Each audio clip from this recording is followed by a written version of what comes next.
Hi, everyone. So today in social studies, we're going to go to section 2 on Canada, which starts on page 290. Sorry, I don't know why that picture just popped up. 290. 290 in your social studies books is on the history and culture of Canada. If you live there, you own a general store in Calgary, Alberta, in the early 1880s. Your town is a center for agriculture and ranching on the prairies around you. Still, it sometimes feels very isolated. You miss your family in Ontario. Now the news comes that the Canadian Pacific Railway will soon reach Calgary.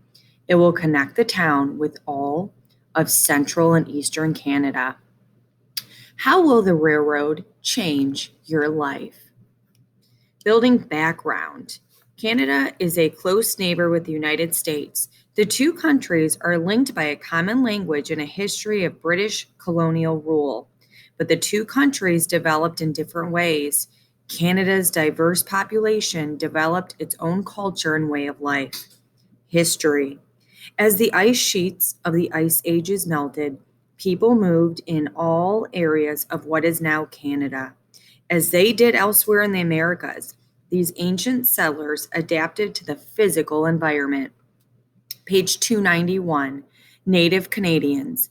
Indians in the Inuit people were the first Canadians. Over the years, some of these native peoples divided into groups that became known as the First Nations.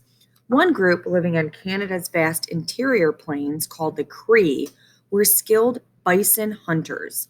In the far north, the Inuit adapted to the region's extreme cold, where farming was impossible. By hunting seals, whales, walruses, and other animals, the Inuit could feed, clothe, and house themselves. Today, about 400,000 Indians and Inuit live in Canada. European settlement.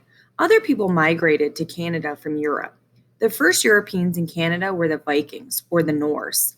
They settled on Newfoundland Island in about AD 1000, but later abandoned their settlements.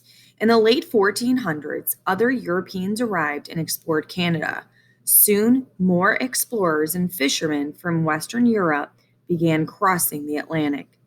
Trade quickly developed between the Europeans and the native Canadians. Europeans valued the furs that native Canadians supplied. The Canadians wanted European metal goods like axes and guns. Through trading, they began to also exchange foods, clothing, and methods of travel.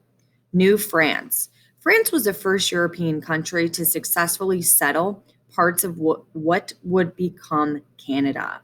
The French established Quebec City in 1608. They called their new territories New France. At its height, New France included much of eastern Canada and the central United States. New France was important for several reasons. It was part of the French Empire, which provided money and goods to French settlers. It also served as a base to spread French culture. France had to compete with Britain, another European colonial power, for control of Canada. To defend their interests against the British, the French built trade and diplomatic relationships with native Canadians. They exported furs, fish, and other products from New France to other parts of their empire. In addition, the French sent manufactured goods from France to New France. French missionaries also went to New France to convert people to Christianity. All of these efforts protected French interest in New France for 150 years until the British finally defeated the French. Although it did not last, New France shaped Canada's cultural makeup. The descendants of French settlers form one of Canada's major ethnic groups today. 292, British Conquest.